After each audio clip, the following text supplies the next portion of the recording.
चूज़े की ब्रूडिंग और उसमें इस्तेमाल होने वाली मेडिसन और एक दिन के चूज़े को लेके मुर्गी तक तैयार करने के लिए क्या क्या वैक्सीनें, क्या क्या एहतियाती तदाबीरें और ब्रूडिंग आप कैसे अच्छी करें कि आपका कोई चूज़ा ना मरे और आप अपने चूज़ों का वेट गेन कैसे अच्छा ले सकते हैं। जी व्यूअर्स, सबसे पहले मैं बात करता चलूँ, एक दिन का चूज़ा आपने मंगवाना है। मंगवाने से पहले आप लोगों ने अपना फार्म को अच्छी तरह रेडी कर लेना है। वहाँ पे अगर गर्मी है तो आपने पर्दे डाउन कर लेने हैं और जो है नीचे ब्रूडिंग पेपर लगा देना है। और उसके बाद आप दोस्तों ने जो है ब्रूडिंग पेपर लगाने के बाद उसका हीट टेम्परेचर मेंटेन कर लेना। अगर सर्दी है तो आपने भट्टी जला लेनी है, उसका प्रॉपर इंतज़ाम करना है, या गैस लैंप वगैरह लगा के पूरा इंतज़ाम करना है। अच्छा, ये चूज़ा अब आपके पास आ गया। जब चूज़ा आ गया तो चूँकि आते वक्त चूज़े ने सफ़र करना है तो उसकी वजह से स्ट्रेस आता है चूज़े पर। इस स्ट्रेस को दूर करने के लिए आपने चूज़े को ग्लूकोज़ या ओआरएस या दोनों चला लें। 1 लीटर में 1 ओआरएस और 2 चम्मच जो है ग्लूकोज़ आप लोगों ने चूज़े के चलाने हैं। अच्छा, इससे फ़ायदा क्या होगा कि उसके अंदर जो पानी की कमी है, विटामिन और मिनरल्स की कमी है, वो पूरी हो जाती है और चूज़ा एक्टिव हो जाता है। अब मैं आपको ये बताता चलूँ, चूँकि आपके पास चूज़ा आ गया, पहला दिन है।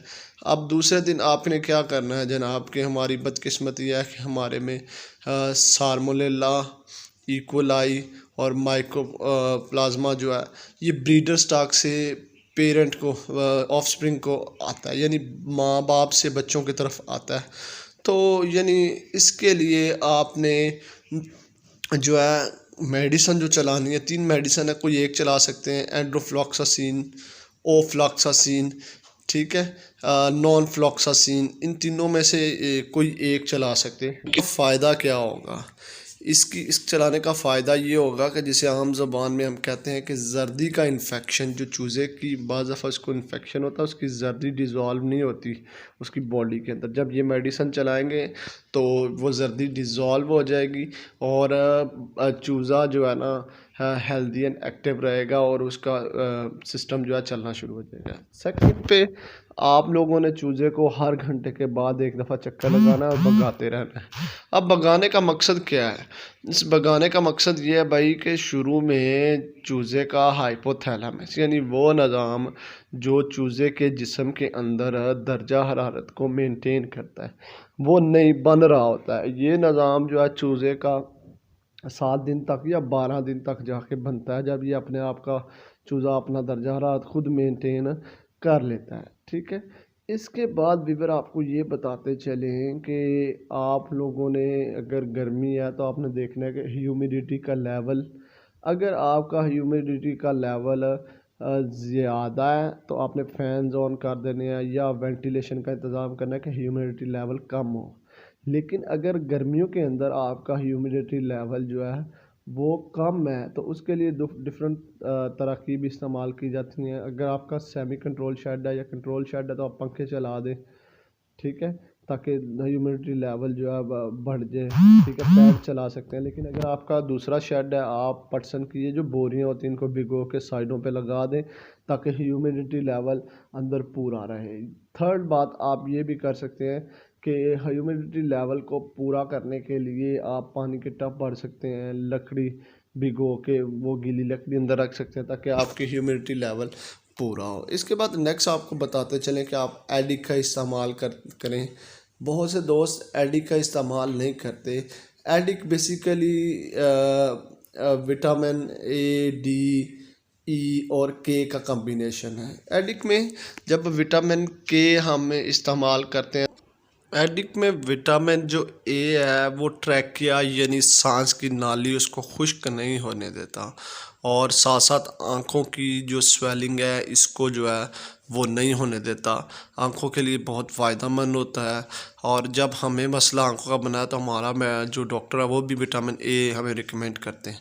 अच्छा, जब ट्रैकिया यानी सांस की नाली में मसला नहीं बनेगा तो इससे इनडायरेक्टली NDIB, रानीखेत जैसी मोहलक मराज जो है या सांस के मसाइल ऑटोमेटिक पैदा नहीं होंगे। अब विटामिन डी की बात कर लें। विटामिन डी जो है वो हमारी शेड के अंदर होता है, वहाँ धूप कम लगती है, जिससे इनकी हड्डियों को मजबूत करता है विटामिन डी, और बोन जो है उसको डेवलप करता है और इसके स्ट्रक्चर्स को अच्छा बनाने में मदद देता है। विटामिन जो ई है ये लीवर के फंक्शन को जो है वो बेहतर करता है। हमारे लीवर के यानी जानवरों के लीवर के अंदर, बर्ड्स के लीवर के अंदर कोई ना कोई रिएक्शन चल रहा होता है, हीट स्ट्रेस जो है वो चल रहा होता है। तो जब विटामिन ई हम इस्तेमाल करते हैं तो इससे ये जो बाहर का मौसमी असरात हैं और वो जो लीवर है उसकी कारकर्दगी को बेहतर रहता है, इनडायरेक्टली चूज़ा हमारा ठीक रहता है। विटामिन जो के है, विटामिन के अगर आपके चूज़े ने बुरादा खा लिया और उसकी बॉडी से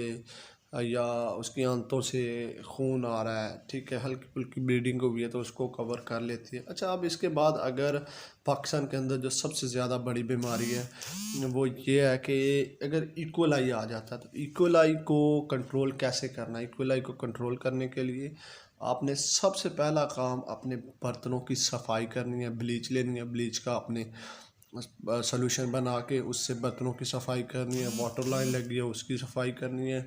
इसके बाद अगर आपके वाटर लाइन के अलावा आपने देखना है कि जो चूज़ा आपका इकोलाई की वजह से डिस्टर्ब है और जिसे हम कहते हैं कुग्गू बन के खड़ा हो गया है, यानी ऐसे इकट्ठा सा होकर खड़ा हो गया, उसको आपने उठाना है और उतने उन सब चीज़ों को साइड पे कर लेना है और उनको ऑर्गेनिक एसिड यानी इस्तेमाल करवाना है। ऑर्गेनिक एसिड जब पीएच लेवल को कम करेगा, जब पीएच लेवल ज़्यादा होगी तो इकोलाई ज़्यादा अमल करेगा, जब पीएच लेवल कम हो जाएगी तो इकोलाई कवर हो जाएगा। बेसिकली इकोलाई प्रॉब्लम ही सैनिटाइजेशन का यानी सफाई का ख्याल नहीं रखते, इस वजह से हो जाता है।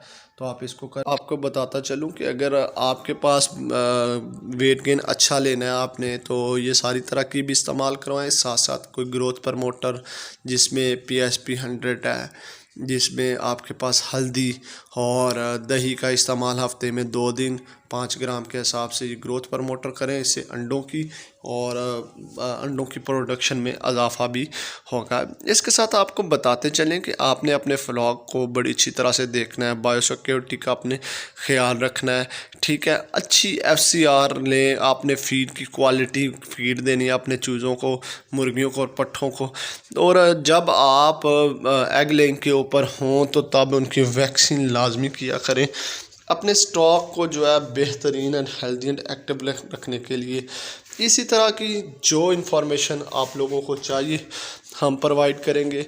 ये था आज की वीडियो कि इसमें चूज़े को एक दिन से लेके एंड तक जो मसाइल आते हैं, बीच में अगर NDIB का मसला आ जाता है तो फिर आपने मल्टीविटामिन हाई इनको देना है। अब वीवर आपको बताते चलें कि अगर हम देखें कि मौसम जैसे आजकल का है, रात दिन को जो है गर्म है, रात को ठंडा है, तो इससे चूज़े को बुखार की शिकायत हो जाती है। उसके लिए यानी पैरासीटामोल CE दें आप।